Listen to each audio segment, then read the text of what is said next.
Assalamualaikum warahmatullahi wabarakatuh. Ketemu lagi di mata kuliah mikrobiologi. Kita melanjutkan pertemuan minggu yang lalu. Minggu yang lalu kita sudah membahas tentang bakteri. Nah, hari ini kita akan lebih spesifik lagi. Kita akan membahas tentang human microbiome. Jadi, ini merupakan pembahasan yang menurut saya cukup menarik gitu ya, karena kita akan bersama-sama mencoba mengulik ya yang dinamakan dengan istilah mikrobiota normal pada tubuh manusia. Nah, nanti akan kita lihat uh, mikrobiota itu apa, definisinya apa, kemudian dia sebenarnya pengaruhnya ke tubuh kita itu apa gitu. Nah, kita akan lihat dulu ya definisi dari mikrobiota tubuh manusia. Gitu. Jadi, mikrobiota normal ini didefinisikan sebagai populasi mikroorganisme yang dia menghuni bagian atas atau bagian kulit dan juga membran mukus pada orang yang sehat. Gitu. Jadi, yang definisi normal di sini adalah mengacu ke orang yang sehat. Nah, jumlah mikroorganismenya ini berapa?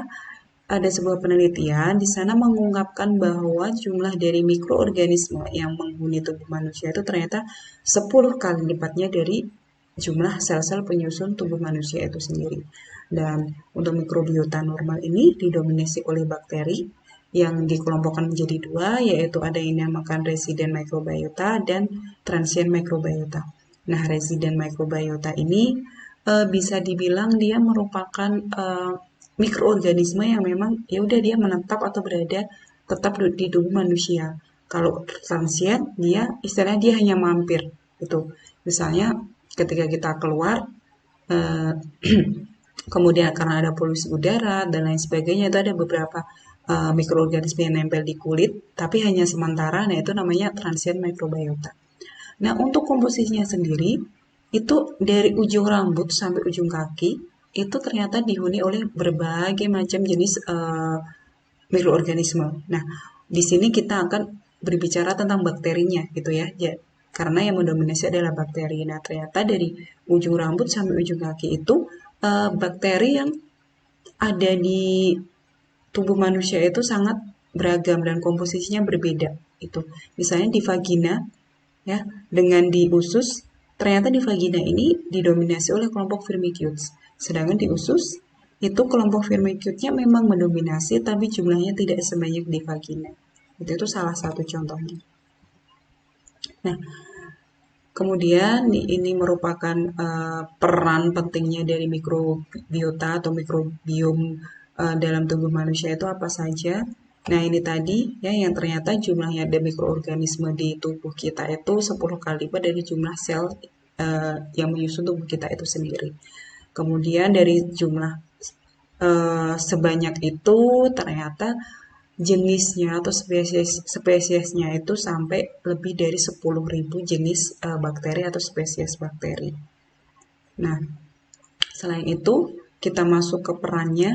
Jadi kalau mungkin selama ini ya apalagi di masa pandemi kan kita taunya mikroorganisme termasuk virus itu jahat gitu ya. Menimbulkan penyakit gitu. Kalau kita update lagi di India itu kan ada yang namanya ini ya yang dikatakan sebagai wabah jamur hitam yaitu sebenarnya merupakan mukor ya itu kan kelompok mikroorganisme itu juga menyebabkan penyakit gitu. Tapi ternyata si mikrobiota ya ketika dia dalam kondisi normal itu justru bisa memberikan efek yang menyehatkan bagi tubuh gitu. Efeknya apa saja? Yang pertama itu bisa mempertahankan tubuh dari infeksi patogen. Yang kedua, membantu dalam proses pencernaan, yaitu dengan menghasilkan beberapa enzim-enzim yang berguna untuk mencerna makanan yang masuk ke dalam tubuh manusia. Yang ketiga, bisa berperan dalam degradasi toksin. Jadi ketika ada toksin yang mungkin tertelan, itu bisa dibantu didegradasi oleh bakteri yang ada di tubuh kita. Terus ada juga yang untuk berperan dalam pematangan sistem imunitas. Gitu. Jadi pentingnya mikrobiota ini ya nanti akan kita lihat apa saja yang mempengaruhi komposisinya. Itu sampai ada istilah namanya you are what you eat. Gitu. Jadi apa yang kita makan ya atau kita itu apa yang kita makan. Kalau makanan kita sehat, ya mikrobiota dalam tubuh kita bagus, ya seimbang, jadi otomatis kita juga akan sehat gitu, dan sebaliknya. Nah, ini untuk beberapa faktornya, ya di sini ada yang pertama itu adalah faktor diet atau makanan. Ini yang diilustrasikan pada gambar ini. Jadi ini adalah makan makanan yang kurang sehat gitu ya, yang tinggi lemak, kemudian yang mungkin apa namanya fast food, ya makanan instan. Kalau pola makan kita seperti itu terus kan bisa menyebabkan orang obesitas. Nah ternyata jika diteliti lagi, pada saluran cerna orang yang obesitas itu mungkin lebih didominasi dengan beberapa bakteri yang tidak menguntungkan bagi tubuh kita. Tuh. Nah sebaliknya di sini mungkin orang-orang yang dia memiliki pola makan yang bagus, misalnya lebih ke sayuran, buah, kemudian raw material yang lain gitu ya, raw food yang lain, sorry, itu dia memiliki tubuh yang lebih sehat. Sehingga di saluran cernanya ini kan digambarkan bakteri-bakterinya itu ceria gitu ya, ceria atau bermanfaat gitu ya, memberikan atau mensupport kesehatan bagi orang dengan pola makan yang baik. Terus faktor yang kedua itu ada usia, ya nanti kita lihat dari anak-anak sampai dewasa itu akan berbeda, lokasi tinggal, jenis kelamin, dan juga ras. Nah ini untuk dari faktor usia, dari mulai yang masih anak-anak sampai yang sudah tua, itu ternyata komposisi dari bakteri yang menghuni tubuh manusia itu akan berbeda. Tuh. Misalnya dari anak-anak itu sendiri, dari yang diberi ASI dan yang diberi susu formula, ternyata komposisi dari si bakteri yang menghuni tubuhnya itu juga akan berbeda. Nah, kemudian orang yang tua juga beda, kemudian anak-anak itu juga yang dia sehat, kemudian yang kekurangan gizi, nanti komposisinya juga akan berbeda. Nah, selanjutnya kita masuk ke mikrobiota yang berhubungan dengan penyakit gitu. Jadi di awal itu kalau kondisi mikrobiota dalam tubuh kita itu normal atau seimbang, dia akan membuat tubuh kita sehat gitu ya. Dia bisa mensupport sehat agar tubuh kita itu tetap fit, tetap sehat. Tapi ada kondisi di mana mungkin jumlah atau komposisi bakteri atau mikroorganisme dalam tubuh kita itu berubah gitu atau terjadi ketidakseimbangan. Nah, kondisi ini dinamakan dysbiosis. Nah, dysbiosis ini bisa disebabkan oleh beberapa faktor juga. Yang pertama adalah diet, kemudian konsumsi antibiotik, keracunan bahan kimia, gitu ya, mungkin kita menghirup tidak sengaja terhirup racun atau bahan kimia lain gitu. Kemudian stres ya, dan higienitas atau ini ya, pola atau kebersihan, pola hidup bersih kita itu juga berpengaruh terhadap dysbiosis.